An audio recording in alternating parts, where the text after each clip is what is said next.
Cuca, boa noite. Queria que você analisasse aí essa derrota dolorida pela torcida. E a gente está vendo aqui o Atlético projetando o lance que é de reclamação. Eu queria que você falasse sobre esse lance também, a reclamação de vocês. Boa noite. Uma derrota inesperada, né? E eu acho que até uma parte do jogo, uma grande parte do jogo, bem jogada de nossa parte, né? A gente entende a reclamação do torcedor, a gente entende a fúria do torcedor, porque no momento decisivo a gente perdeu, né? Não quero aqui transferir responsabilidade, né? Porque o VAR ele tem errado em muitos jogos, né? Ele veio para ser uma ferramenta para corrigir os erros, né? E bem no fim eles estão procurando pelo em ovo. Pô, ontem a gente vê jogo aí do Campeonato Europeu, os caras nem chamam o VAR, na dúvida não chamam o VAR. Os nossos, eles conseguem achar um impedimento assim de uma bola assim, ó. Isso é um absurdo, né, pessoal? Daí os caras veem, lógico, ao meio tempo, você tem um trabalho enorme para acalmar o jogador, porque não é um impedimento para ser dado. Vão achar algum detalhe, um cabelo na frente, então estão tirando os gols. E não é só com a gente. Outro dia teve um Internacional e Fluminense, outro dia teve um Corinthians e Goiás, outro dia teve um Palmeiras e São Paulo. São todos lances que estão sendo tirados os gols, né? Não estão dando gol, porque estão mais preocupados em tirar os gols do que dar. Isso é um lance capital, é um lance que eu não sou de falar isso, mas define jogo. Define, porque você está numa tensão enorme. Você faz 1-0 jogando bem, a torcida vem a favor. Quando você toma 1-0 aos 26 do segundo tempo, a torcida vem contra e dificilmente você vai reverter, porque a pressão ela aumenta muito mais em cima dos jogadores, em cima de todos nós. Teve um lance também de uma bola recuada em que não entendo, né, o critério, né? Uma bola recuada é uma falta dentro da área, um dois toques, que você vai ter uma chance enorme de fazer o gol. Mas junto disso também as perdas de gol nossa são incríveis, né? E gols assim que normalmente não se deve perder, infelizmente a gente perdeu. Hoje o time estava jogando bem e no momento em que nós fizemos as trocas, junto das trocas, 5 minutos depois veio o gol do adversário, aí lógico que não vai funcionar, né? E a entrada do Ademir, a entrada do Pavon, que eram para dar essa velocidade, fazer as diagonais que a gente queria, jogando o Zarate para dentro, para ser esse homem para chegar na frente. O meio-campo ficou mais encorpado ainda. Nós erramos um passe na intermediária e tomamos um contra-ataque, onde resultou o gol. Aí, lógico que não é só as trocas que não vão funcionar, não funcionou mais ninguém. Porque a partir daí o Botafogo se fechou ainda mais. Falta não tem, né? Porque pode correr porrada o jogo inteiro, que não é dado falta, é critério que ele usa, então é para os dois lados. É estilo dele. Não acho que ele seja um mau árbitro, pelo contrário. Hoje o prejuízo nosso muito grande é muito em função do lance do primeiro gol nosso, do gol nosso, né, que nos daria uma grande vantagem no jogo. O adversário ia ter que se expor. O Botafogo defendeu muito bem. Não tinha dado um ataque ainda no segundo tempo, nenhum. E aos 26, nesse ataque, no erro nosso na frente, contra-atacou aqui pela esquerda, acabou fazendo o gol, foi eficaz e, consequentemente, veio o segundo gol. Ô, Cuca, eu queria que você falasse, você falou aí dos erros de gols dos atacantes atleticanos, somados todos os outros atacantes, não dá o número de gols que o Hulk tem. O Atlético dependendo demais do Hulk. Para a temporada 2023, é o objetivo do Atlético buscar jogadores que não vê teto preto na hora que sai cara a cara com o goleiro? Hoje o objetivo não é 2023, o objetivo são esses 2 jogos que faltam. Nós mobilizarmos aí para o jogo do Cuiabá e o jogo do Corinthians e depois ter um tempo, e vai ter um tempo muito grande para se pensar tudo. Agora o momento não é de falar em contratação e nem da saída de jogadores, pelo contrário. Tem que levantar esse pessoal aí, levantar os punhos, porque tem batalha de novo na quinta-feira.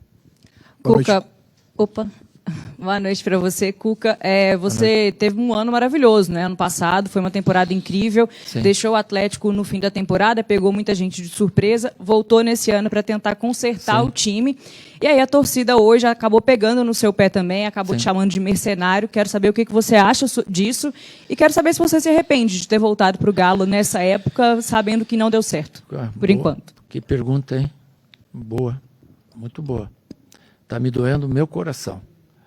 Meu coração. Eu tenho 243 jogos pelo Galo. É a primeira vez que eu sou hostilizado, né? Pode me chamar de burro, de que for, qualquer nome, mas de mercenário não. Eu não voltei para o Atlético por causa de dinheiro.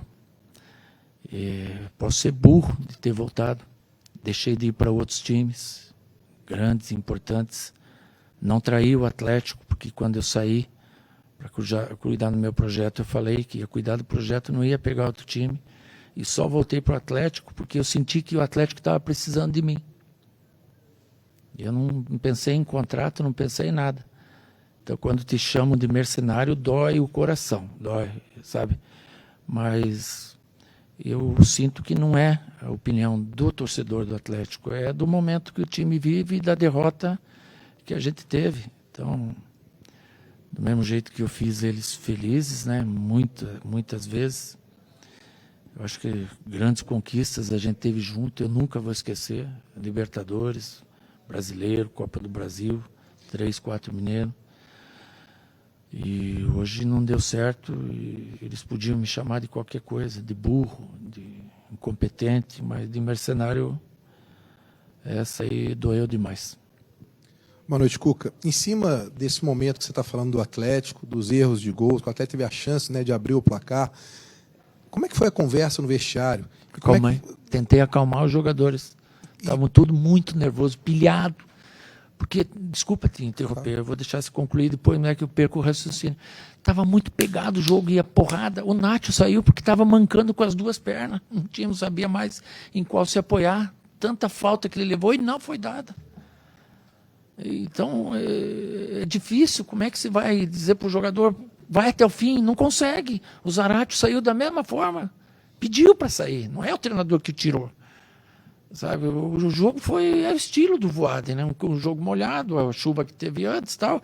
Mas passa o limite, eu acho, assim, sabe? É um jogo para dar uma freada um pouco mais. Mas a gente não pode questionar. É o estilo dele e pronto. Não estou fazendo crítica. O Voaden é o estilo dele. Eu lembro que ele é assim, e a gente falou que o jogo ia ser assim, mas foi muito pegado e truncado. Nós não fizemos tantas faltas, recebemos muitas mais, porque era a proposta de jogo do Botafogo e foi bem executada. Porque você começou a coletiva dizendo, né, que foi uma derrota surpreendente, né? Não só para você, mas para toda a torcida que veio aqui. E olhando os números, né, começa a complicar um pouco esse pensamento em G6. Para o torcedor que está vendo de novo o Atlético tropeçar em casa, o que você poderia falar para ele ficar convencido que o Atlético ainda pode conseguir essa vaga no G6? Nós ganharmos os 2 jogos nossos, e do mesmo jeito que hoje os outros estavam torcendo contra nós, nós também ter sorte nos jogos consequentes. São todos jogos duros, cara. Não pensa que é fácil você jogar lá com o Atlético Goianiense agora valendo a vida. Não pensa que é fácil você jogar com o Cuiabá aqui valendo a vida. Eu entendo, sabe, o torcedor está revoltado. Eu me pondo em lugar do torcedor do Atlético, eu estaria igual. Cara, ontem o rival fez a festa dele. Hoje era o dia nosso. E não teve, então tem aquela zoação, aquela encheção de saco, e a culpa é nossa, a culpa é minha, dos jogadores, que a gente não conseguiu dar para eles a vitória hoje. Mas nós vamos fazer o possível para quinta-feira vencer o Cuiabá e no domingo vencer o Corinthians e encerrar da melhor forma. Eu falo o que eu sinto, vamos tentar ser o 6º, se não der, você é o 7º, 8º, você vai disputar uma pré-Libertadores, mas a gente tem que estar dentro dela. Cuca, boa noite. Você citou agora esse G6, G7 ou até mesmo G8.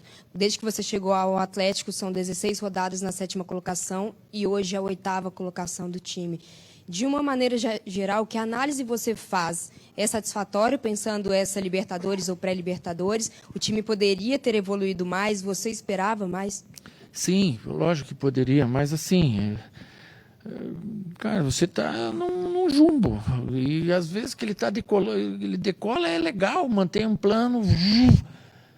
Mas quando ele está abaixando, também não é fácil você retornar. Algum time consegue, outros não.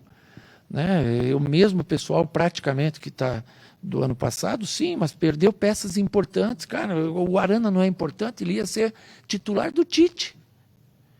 O Hulk não é importante, o Igor Rabelo não é importante, o Pedrinho não é importante, o Allan Kardec hoje não seria importante, o próprio Sacha. A gente tenta suprir a falta de alguns jogadores, mas tem alguns que fazem muita falta. Né? Eu não preciso falar aqui quem são, vocês sabem. E infelizmente perdemos. E se tivesse ganhado, vocês hoje aqui estariam falando bem do jogo até os 26 minutos do segundo tempo.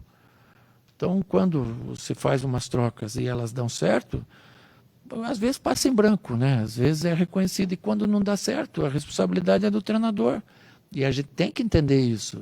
O que é a ideia do Cuca quando ele põe o Ademir e o Pavon? Sangue novo, velocidade, joga o Zarate para dentro para ter esse homem para chegar. Naquele momento não tinha mais criação. Nós estávamos jogando no campo de ataque do Botafogo, do campo de defesa do Botafogo. O Jair é um cara que arma bem, junto com o Zarate, a chegada do Vargas. O time estava encaixado para isso, tomou gol.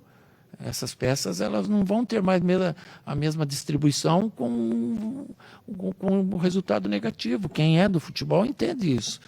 Mas é um risco que a gente corre quando faz as trocas, e quando dá certo é uma coisa e quando não dá a gente tem que assumir a responsabilidade. Boa noite, Cuca. Hoje o pessoal fez questão de trazer o lance, né? Você comentou mais cedo aí sobre isso. Até que ponto um lance desse, Cuca, compromete o trabalho de uma semana, um time que tinha a obrigação de vencer, você destacou isso aqui também, e de repente você tem que acalmar os seus jogadores no vestiário. Eu sei que vocês não gostam muito de falar de arbitragem, mas até que ponto, Cuca, que um lance desse aí compromete o trabalho como um todo? Cara, eu sei assim, ó, eu sei que tem muitos repórteres que vão falar que o Cuca está pondo a culpa na arbitragem em cima do resultado. Não é pôr a culpa na arbitragem em cima do resultado. É que se ponha em meu lugar, esse cara que está pensando isso, e pensa em você ter isso aqui, os jogadores têm isso aqui no meio tempo. Pô, como é que fica? Não, vamos acalmar, calma que vai dar, não sei o quê. Tem a bola recuada no segundo tempo, que também não é dada. É uma bola recuada. Não é um lance comum, é um lance enorme de se fazer o gol. Esse aqui é um gol. Isso aqui vai te dar a vitória, quase que certeza. Porque você tem 1-0 com a torcida inflamada como estava a favor hoje, o time vai se soltar. Pode tomar o empate ou tudo. Então não se trata de jogar a responsabilidade.